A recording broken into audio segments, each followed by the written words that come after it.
Salut tout le monde et bienvenue dans cette nouvelle revue de presse. Prenez votre café, asseyez-vous et venez décortiquer les infos de la presse avec nous. On démarre avec Rennes. Habib Beye a été évincé de Rennes après 4 défaites consécutives et un climat interne devenu délétère malgré une 6ème place en Ligue 1. La dynamique sportive négative, les tensions avec certains cadres et une perte de confiance de la direction ont rendu son départ inévitable. Fragilisé par des choix contestés, des conflits relationnels et une incapacité à inverser la tendance, il ne dégageait plus l'énergie attendue par l'actionnaire et les dirigeants. De son côté, son entourage estime qu'il était dans les temps pour l'Europe et insuffisamment soutenu par le club. Arrivé en pompier et artisan du redressement rennais, Beye quitte néanmoins la Bretagne avec un sentiment d'inachevé. Le club enchaîne et a d'ores et déjà lancé des discussions avec Franck Hayes, libre depuis son départ de Nice et favori naturel pour succéder à Habib Beye. Même si rien n'est encore acté, le club étudie aussi d'autres pistes, entre profils libres comme Vieira, Blanc, Steele, ou entraîneurs en poste comme Digard ou Dujeu. En attendant, l'intérim est assuré par Sébastien Tambouret, alors que la direction joue gros dans ce choix pour relancer la course à l'Europe. Dans l'actu aujourd'hui, le journal de l'équipe revient sur le cas Mbappé qui a fortement fait parler dimanche dernier suite à son attitude avec les arbitres. L'attaquant a de nouveau insulté les arbitres lors de la victoire du Real Madrid à Valence, une scène captée en dehors du match. Malgré la répétition de ces dérapages verbaux, aucune sanction disciplinaire n'est attendue, les propos ne figurant pas dans le rapport arbitral. Cet épisode illustre la frustration persistante du Français, pourtant performant individuellement et collectivement en Liga. Le Real Madrid soutient son joueur dans un contexte de conflit récurrent avec l'arbitrage espagnol. Mais en Espagne, ses comportements nuisent à l'image de Mbappé et alimentent les critiques autour de son attitude, écrit l'équipe dans ses pages intérieures. Parlons d'un joueur qui est lui aussi la propriété du Real Madrid. Le prêt d'Hendrick à l'OL est parti sur de très bonnes bases.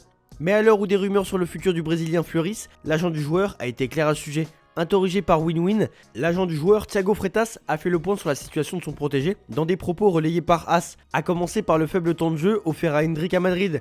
Le clan Hendrick assure qu'il n'a aucune animosité envers la Casablanca et Freitas a même profité de l'occasion pour couper court aux récentes rumeurs sur le futur du buteur.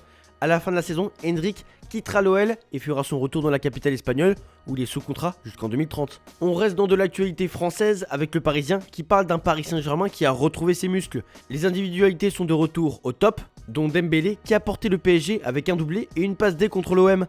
Ce genre de performance reste à confirmer contre un très grand d'Europe et le PSG a renoué avec ses principes, possession, pressing tout-terrain, position multiple. Loin des blessures, Paris semble véritablement démarrer sa saison.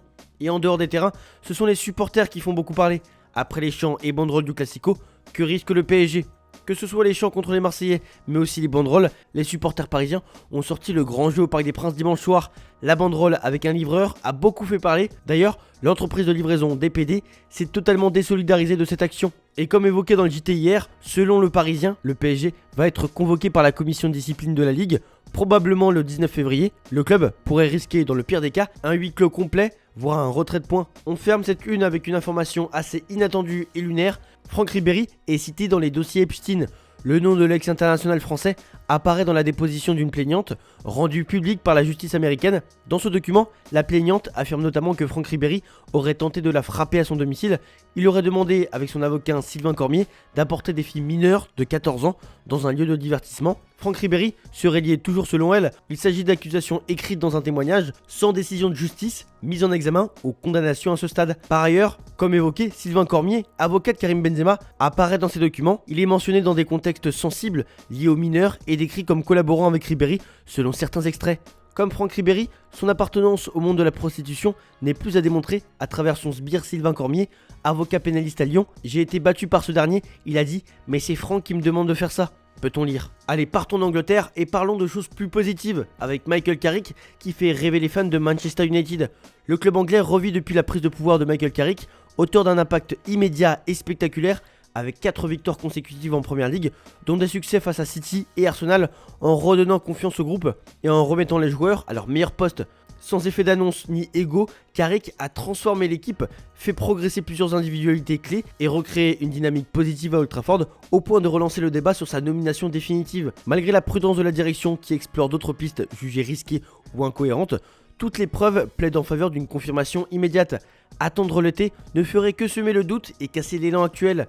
United tient enfin une solution crédible en interne et doit désormais avoir le courage de lui faire confiance pleinement. En tout cas, c'est ce qu'écrit Oliver Holt, journaliste anglais pour le Daily Mail. Le coach anglais, avec 4 victoires de suite, a forcément été interrogé au sujet de ce supporter qui ne se coupe plus les cheveux depuis 2024 tant que Manchester United n'enchaîne pas 5 victoires de suite. Je suis au courant, mes enfants m'en ont parlé, mais ça ne fera certainement pas partie des discussions d'équipe. Je comprends ce qui se passe, ça me fait sourire, mais ça n'aura pas d'impact au final, a déclaré le coach de United. Ce fan n'est qu'à une victoire de couper ses cheveux et on lui souhaite. Il faudra faire le job contre West Ham. Toujours en Angleterre, comme le relaye le Mirror, Erling Haaland reconnaît que sa forme des 6 dernières semaines n'est pas suffisante et assume pleinement ses responsabilités, affirmant qu'il n'y a aucune excuse à ses difficultés malgré ses 21 buts en championnat.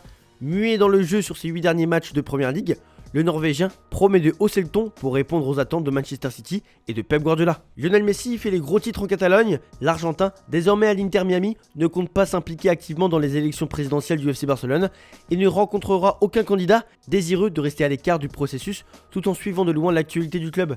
Sa relation avec Joan Laporta reste rompue depuis son départ du Barça et il n'a pas l'intention de voter cette fois-ci en raison d'un match de MLS, conscient de son influence historique sur le club.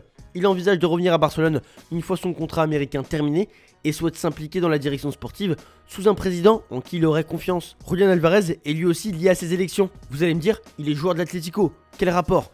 Son nom pourrait être fortement utilisé au sein des élections puisque certains espèrent le voir débarquer au club un jour. Lui et son entourage se distancient des rumeurs, le lion au FC Barcelone ou à ses élections présidentielles, insistant sur le fait qu'aucun contact n'a été pris avec les candidats. Son agent confirme que le joueur n'est pas à vendre et qu'il reste concentré sur ses performances à l'Atlético, où il est sous contrat jusqu'en 2030. Toute utilisation de son nom dans les campagnes électorales serait donc infondée et non autorisée. On termine cette revue de presse avec le Real Madrid.